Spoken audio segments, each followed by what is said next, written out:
menjaga Indonesia. Indonesia. Jumpa lagi bersama Sri Ratna Handayani. Apa kabar Ratna? Sehat ya? Alhamdulillah sehat. Nah, Harus sehat. Ya, sore hari ini kita akan melanjutkan bincang-bincang kita bersama tokoh idola kita, Sri Ratna Handayani. Dan ikoniknya itu adalah warna-warni. Kenapa warna-warni? Setiap kali ketemu teh warna ganti batik. Jadi berwarnalah hidup kita. Iya, seperti hidup harus berwarna. Baik, kita episode kali ini akan membahas edukasi batik Handayani. Jadi di perjalanan batik Handayani selama 1 dekade, pada episode yang sebelumnya kita sudah membahas, ternyata seorang Sri Ratna Handayani ini sudah melakukan banyak sekali perjalanan. Setelah dia selesai belajar membatik, dia tidak stop di situ, tapi dia juga berusaha untuk menyalurkan ilmu yang dia punya kepada masyarakat ramai, dan tentunya itu kita perlu apresiasi karena dia sebagai orang Bogor sendiri punya prioritas untuk memperkenalkan budaya Bogor melalui batik, dan itu sudah dilakukan selama 1 dekade. Sri Ratna Handayani bersama Handayani Gelis sudah mempromosikan budaya batik ini dalam berbagai program yang sudah direncanakan selama berapa tahun Teh? Dari 2011 sampai 2024, 13 tahun. 13 tahun perjalanan Sri Ratna Handayani. Nah, sekarang kita mau tahu Teh, untuk edukasi batik ini sebenarnya nggak semua batik ya. Di Indonesia juga belum banyak batik yang memang fokusnya itu kepada edukasi. Ya. Karena nilai edukasi ini kan tertentu saja ya, orang yang seorang pengrajin batik itu pasti outputnya itu adalah bisnis. Outputnya itu adalah memasarkan kain-kain batik dia, gimana supaya ada profit dari bisnis yang dia buat. Tapi berbeda dengan Handayani Gelis, dia tidak memprioritaskan itu kepada profitnya, tapi kepada nilai edukasinya. Dan saya rasa ini adalah satu value yang unik dari seorang Sri Ratna Handayani. Teteh boleh ceritakan sebenarnya apa sih yang menjadi alasan kuat untuk bisa batik ini perlu ya kita jadikan, kalau saya bilang simbol, kalau kita kenal batik Handayani pasti dia itu semangatnya untuk ngajarin batik itu tinggi banget. Ya perjalanannya juga udah panjang. Nah sekarang apa sih Teh alasannya? Alasan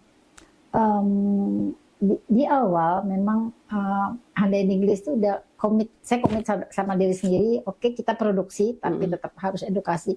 Kenapa harus edukasi? Karena saya lihat di luar sana tidak ada program khusus dari pemerintah tentang batik kepada generasi muda, terutama di sekolah-sekolah misalnya, dan itu menjadi concern yang cukup kuat. Segmen menjadi ruang yang harus diisi oleh. Dan itu yang pertama. Masalah profit tadi cerita, beberapa teman-teman pengrajin yang memang kamu mau sih ngajarin batik, nggak takut mereka nanti jadi kompetitor gitu kan, pertanyaannya kan. Tapi di dalam hati saya udah bilang, ya nggak usah lah gitu, dengan ada, karena kita udah harus yakin bahwa rezeki itu Allah sudah atur gitu. Jadi ya melihat istilahnya batik yang tidak terlalu dikenal oleh generasi muda, karena kita tahu dong batik itu identik dengan orang-orang tua, dan kita pakai batiknya ke istilahnya ke kegiatan-kegiatan yang sifatnya resmi gitu. Nah itu harus kita rubah gitu mindsetnya. Teteh sebelumnya memang background guru nggak? Ayah ibu? Enggak ya? Tapi kepikiran untuk mengedukasi itu gimana? Ya itulah, nggak tahu ya, pengen gemes aja gitu kok. Begitu saya mengenal batik kan saya tahu ya bahwa batik itu nilainya sangat tinggi, ada filosofinya, dan hal yang bagi saya luar biasa lah. Ini harus diajarkan, harus dikenalkan dengan masyarakat. Tadi sampai temennya bilang nggak takut kehilangan pasar. Itu kan, tapi kan seru banget. Ya nggak kepikiran pada saat itu, memang yakinlah bahwa rezeki itu sudah ada yang ngatur ya. Dan saya juga nggak mampu kan misalnya melayani seluruh Indonesia misalnya seperti itu. Nah untuk mengajarkan batik ini Teteh punya tips atau trik-trik tersendiri nggak? Apa sih yang paling basic untuk seseorang bisa belajar membatik itu? Nggak ada trik khusus sebetulnya. Jadi otodidak aja. Jadi kan kalau di Museum Tekstil kan diajarin ada toolsnya ya, ada gurunya. Nah kalau di Galeri Handayani itu bagaimana prosesnya untuk bisa belajar membatik itu?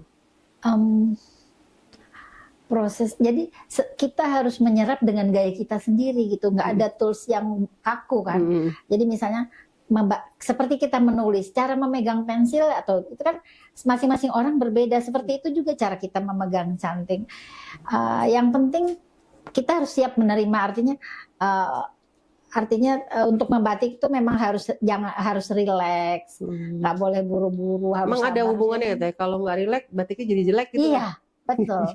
Ada pengalaman tersendiri mungkin? Saya selalu sampaikan dengan yang kepengen ngebatik. Kalau ngebatik itu harus rileks dulu tubuhnya. Jadi kalau bisa pikirannya dikosongkan dulu. Jadi kita harus kayak hipnotis aja Teh? Iya. Jadi hipnotis. Karena kalau misalnya kita pengen membatik tapi pikirannya lagi kacau, pasti nggak akan fokus sih. Karena untuk ngebatik kan perlu fokus, perlu sabar. Bisa diartikan torehan canting itu menggambarkan kepribadian seseorang begitu ya? Gejolak perasaannya saat itu. Jadi saya hati-hati nih sama Teteh. Ketahuan isi hati kalau belajar membatik nih. Jadi kalau lagi galau nyantingnya gimana ketahuan gitu. Jadi atau misalnya lagi grogi atau ya itu seperti itu lagi. Jadi mesti. Boleh dibagi cerita nggak Teh? Ini kan kita punya banyak ya batik yang ada di Handayani Gelis, dan Teteh mengajarkan juga ya, selain bikin sendiri Teteh juga mengajarkan juga. Apakah di Handayani itu ada edukasi khusus sebelum mulai mencanting itu, kayak misalnya mengenalkan ini loh batik ini seperti ini. Kemarin kita belajar filosofi kan. Apakah teman-teman yang belajar membatik itu juga diperkenalkan tentang batik itu punya makna tersendiri, atau memang mereka langsung mencanting? Bagi yang ingin belajar edukasi atau belajar membatik di Handayani, pertama memang itu dulu ada teori dulu. Saya sampaikan cerita tentang batik di Indonesia, kemudian sedikit sejarah batik, kemudian apa itu batik, misalnya asal katanya badantik, maknanya apa. Ada makna tersendiri. Ada. Batu kan jadi batik itu asalnya kan dari bahasa Jawa yang udah diserap menjadi bahasa Indonesia. Dan bahkan seluruh dunia kan memakai istilah batik. Kemudian ba itu dari kata amba atau ombo, artinya lebar bahasa Jawa, dan tik itu titik. Jadi batik itu adalah membuat titik di atas kain yang lebar dengan canting tentunya. Saya baru tahu Teh itu arti batik gitu kan. Nah itu akan dijelaskan di awal ya teorinya. Kemudian nanti proses membatik seperti apa, alat-alatnya seperti apa, itu sebelum membatik. Kemudian juga diselingi oleh dengan istilahnya batik-batik yang ada di Indonesia, nilai filosofinya, batik Bogor, mungkin sebagian batik Jawa seperti Truntum, Kaung, Sekar Jagad, itu kan semua ada maknanya dan ada filosofinya, serta mungkin ada batik Sidomukti kan ya, dan ada peruntukannya kan. Batik-batik Indonesia itu misalnya Sidomukti untuk nikah, kemudian ada sendiri lah ya, ada filosofinya dari masing-masing batik. Baru mereka mencanting, dan mereka kalau di Handayani bisa mencanting dengan canting cap. Proses belajarnya berapa lama itu Teh? Sampai jadi satu kain batik untuk pemula lah ya. Untuk pemula itu biasanya di atas kain 40 kali 40 atau 30 kali 80 yang bisa dikerjakan maksimal 2 jam. 2 jam ya. Berarti ini 2 jam itu prosesnya dari mencanting cap, mencanting tulis, diwarna, direbus. 2 jam. Nah, berarti teman-teman yang belajar membatik di Handayani Gelis ini mereka tidak langsung dikasih canting terus mereka mencanting, tapi mereka memang melewati tahapannya. Dan di antara proses membatik yang dilakukan oleh teman-teman yang belajar di sana, mereka rata-rata mencontoh atau mereka berkreasi sendiri? Diharapkan bisa berkreasi sendiri. Pertama memang mungkin ada desain awal yang harus mereka istilahnya diperkenalkan ya, misalnya ya model-model yang tapi awam dengan karena ini kan hasilnya untuk mereka gitu, jadi mereka boleh berekspresi, boleh berkreasi dengan gambar mereka sendiri, itu mungkin. Nah, dari perjalanan Teteh ngajarin batik itu kira-kira segmen mana yang paling excited untuk belajar itu? Misalnya kayak kan yang kemarin kita tahu ada dari PAUD, ada dari remaja, ada bahkan dari asing juga, yang mereka tuh mempelajari dengan tekun, dengan detail sampai mereka jadi itu rata-rata di usia mana range-nya? apa istilahnya, responnya macam-macam ya. Artinya kalau anak PAUD kan senang mereka karena Kalau gambar-gambar. PAUD mungkin mereka lebih awam ya, dia gambar apa aja Iya, mungkin ya. gambarnya kan disesuaikan dengan usianya mereka, misalnya gambar mobil, gambar pesawat, gambar bunga gitu. Tetapi saya secara rating mungkin justru yang dari luar negeri, turis asing, Maka mereka lebih banyak ya, lebih minatnya, lebih excited gitu, lebih bahagia gitu, lebih merasa mempunyai pengalaman yang luar biasa gitu dengan mencanting dan membawa hasil cantingan mereka. Dan turis yang dari luar negeri itu juga kan beragam. Ada anak sekolah juga ada. Dari Australia itu ada SMA pernah datang ke tempat saya beberapa kali, beberapa grup. Kemudian kalau yang individu itu misalnya dari universitas ada, dari Rata-rata mereka kalau belajar membatik itu memang diarahin dari sekolahnya atau mereka mau sendiri teh? Jadi ada dua, ada yang memang misalnya ada kelompok yang kepengen apa sih yang saya bisa dapat di Indonesia, apa sih yang bisa saya lihat di Indonesia, itu berarti kan dari mereka sendiri. Tetapi kalau mereka lewat agen perjalanan atau misalnya mereka tourism atau mereka misalnya tamu dari universitas kan biasanya juga diarahkan oleh universitasnya.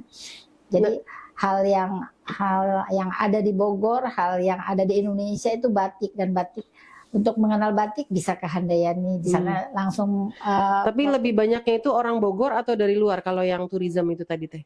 Dari luar. Dari luar ya. Jadi memang ada agen sendiri yang membawa mereka untuk belajar membatik. Nggak ada agen khusus, tapi mereka kadang datang. Ada beberapa tamu saya yang dari airport langsung ke Bogor untuk ngebatik, baru mereka tinggal di Jakarta. Itu beberapa. Kami keren dari ya. Pasti itu perjalanannya panjang juga ya untuk mereka memilih Batik Handayani tempat belajar, pasti juga nggak mudah juga mereka memutuskan itu ya. Dan kami itu bahkan itu kadang-kadang promosinya gimana teh?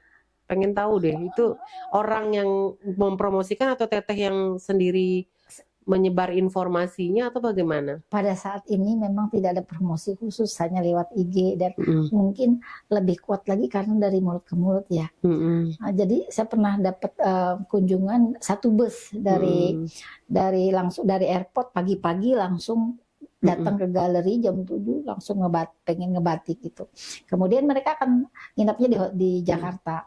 Pernah juga dari Korea itu udah booking 6 bulan sebelumnya. Dan mintanya di jam ini gitu. Jadi biasanya kalau booking untuk kursus membatik itu melalui apa teh informasinya? Jadi kita ada medsos, itu ada Instagram, registrasi ya, mereka registrasi khusus atau ya, mereka telepon atau mereka WhatsApp gitu, atau mereka email. Jadi itu seperti itu dihubunginya. Nah, berarti ini kalau dilihat dari pengalaman, informasi ini kan dulu pernah kita yang datang ya untuk memperkenalkan batik, tapi sekarang ternyata kita nggak promosi juga, mereka banyak yang mau belajar. Nah, ada nggak teh pengalaman teteh selama ngajarin batik ini yang akhirnya mereka bikin usaha batik? Ada ya. Itu gimana ceritanya teh? Coba berbagi dan kita. Jadi itu ceritanya kebanyakan saya memang diminta untuk mengajarkan batik karena di daerah mereka belum punya batik, dan sekarang mereka udah produksi. Itu di mana teh? Di Kabupaten Bogor ada, yang di Manado ada, di Sulawesi Utara, dan di Sumatera Selatan ada. Itu jadi mereka kan Sumatera punyanya songket, tenun.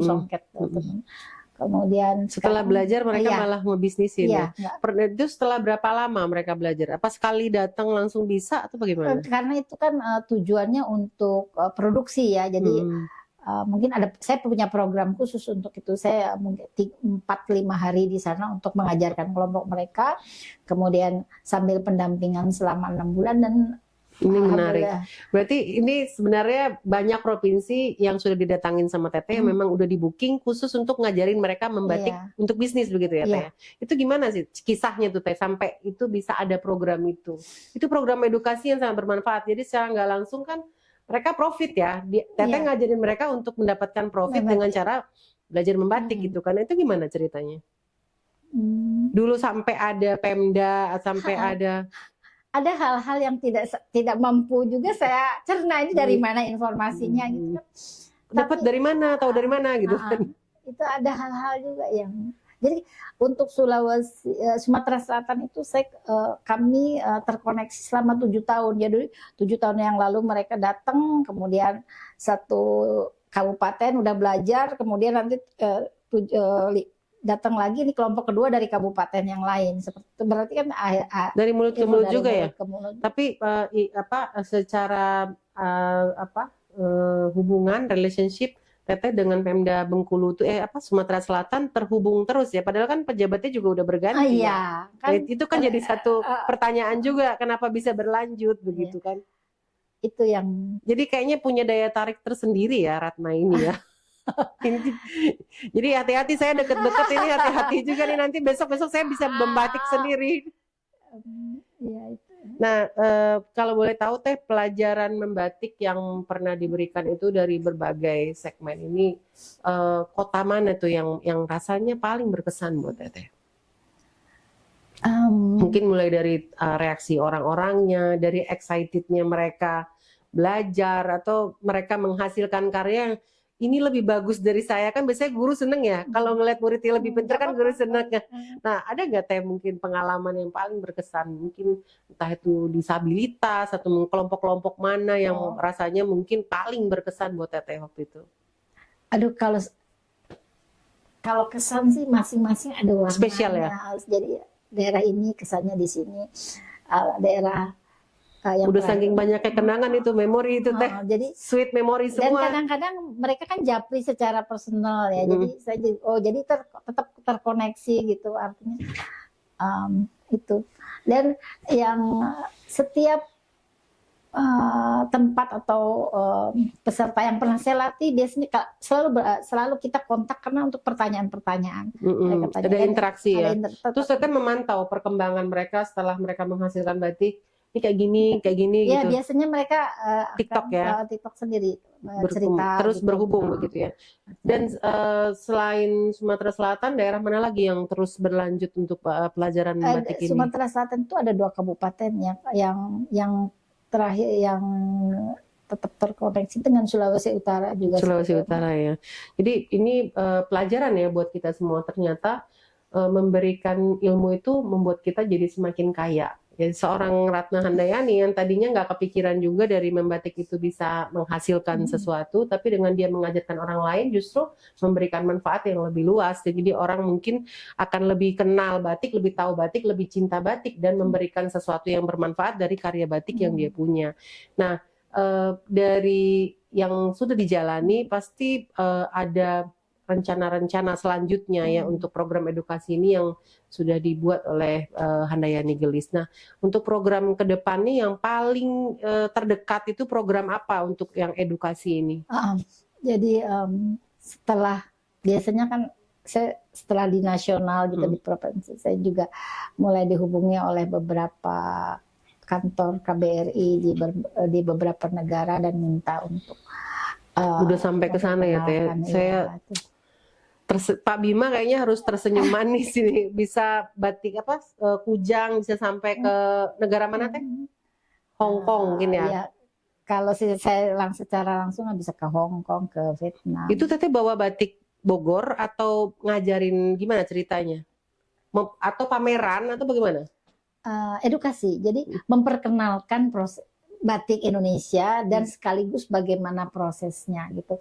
Itu yang membuat orang tidak sekedar membeli tapi juga menghargai apa yang mereka beli kan.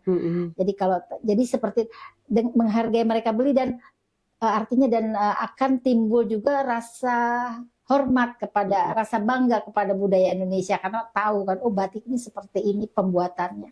Prosesnya begitu. Jadi yang kita berikan itu bertingkat gitu. Jadi dan akhirnya timbullah rasa bangga mereka pada budaya Indonesia dan akhirnya timbul juga rasa bangga kepada negara ini juga. Kalau mengajarkan batik setara anak sekolah ataupun ke nasional mungkin kayaknya udah biasa gitu ya, udah makanan hari-hari lah. Mungkin saya tahu juga ini jadwalnya Batik Handayani itu begitu padat, belum yang kunjungan atau mungkin Teteh yang berkunjung ke tempat-tempat itu. Tapi kalau untuk mengedukasi ke internasional ya, ini bagaimana perjalanannya? Kan itu kan bukan makan waktu saja, tapi juga perlu persiapan yang luar biasa ya. Pasti itu banyak banget perabotan yang Iya, harus betul. dipersiapkan untuk Betul, mengajarkan betul. batik itu. Apa saja yang sudah dipersiapkan untuk berapa negara teh yang sudah yang udah di jalannya ada 3 negara. Mungkin ya mudah-mudahan ke depan ada, insya Allah tahun ini 3 negara lagi. Kalau yang diajarkan batik itu biasanya orang Indonesia juga atau bagaimana? Orang Indonesia ada, terutama ibu-ibu DWP dan wanita KBRI atau KJRI setempat. Karena bagaimanapun kan ibu-ibu di sana itu adalah apa namanya, garda depan Indonesia. Jadi duta Indonesia lah duta ya. Indonesia. Jadi mereka kalau mempunyai pengetahuan tentang batik mungkin akan ada satu nilai ya, minim. Kemudian ada orang Indonesia ada dan warga negara setempat ada. Ada panduan tersendiri nggak teh kalau di Ratna Handayani itu misalnya ngajarin batik itu saya pakai apa ya namanya, persiapannya harus ini syarat-syarat tertentu ya untuk orang-orang yang mau belajar itu, mereka kayak misalnya harus tadi Teteh bilang harus kosong dulu waktu apa dirinya secara personal harus apa namanya, kosongkan pikiran ya, apa tadi istilahnya itu. Nah, kalau di Ratna Handayani mau belajar membatik ada syarat khusus nggak? Nggak ada. Nggak ada ya. Jadi kita buat nyaman mereka kan. Jadi kalau terlalu banyak, saya pikir kalau terlalu kita kayaknya udah banyak banget tuh daftar list muridnya. Kalau kita terlalu harus begini kan mereka harus menemukan caranya dia bagaimana mencintai batik. Ada juga beberapa yang tadinya ngebatik itu apa istilahnya susah gitu kan, repot. Tapi setelah mereka mencanting dengan gayanya sendiri, dan mereka kan tentu menemukan gayanya mencanting, posisinya duduk, kemudian cara memegang cantingnya gitu. Tahan napas nggak sih mencantingnya? Enggak lah. Enggak ya. Kan kalau nggak tahan napas nanti getar gitu kan, jadi cantingannya juga jelek gitu kan, nggak seperti itu ya. Nah, setelah itu mereka nyaman. Jadi banyak yang menyampaikan bahwa menyanting itu seperti apa ya, pengen lagi gitu. Ketagihan gitu ya? Iya, membuat, dan itu banyak, saya boleh bilang hampir 90% menyampaikan itu. Asik Bu, keren Bu, seneng gitu, pengen Bagus lagi ya. gitu. Jadi ada nggak teh yang udah belajar terus mereka balik lagi? Ada, banyak. Bule banyak. Bule ya? Mereka bawa teman. Atau mereka bilang WA, Bu Ratna bahasa Inggris. Nanti teman saya ke sana ya belajar ngebatik gitu. Ini jadi mereka jadi tadi pengalaman Teteh dari banyak konsumen yang datang tuh untuk belajar membatik itu semuanya bagus ya Teh ya? Iya, hampir 98% mereka senang.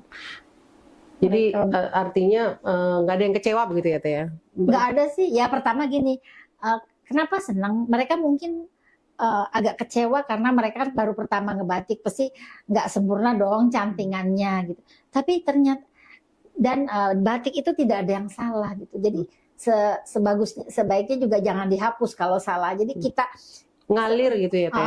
Kita kasih ornamen-ornamen sehingga membuat artinya kesalahan itu sendiri akan tidak terlihat seperti kesalahan, misalnya lilinnya nyecer kemana-mana, itu kan bisa kita kasih ornamen sehingga lebih cantik.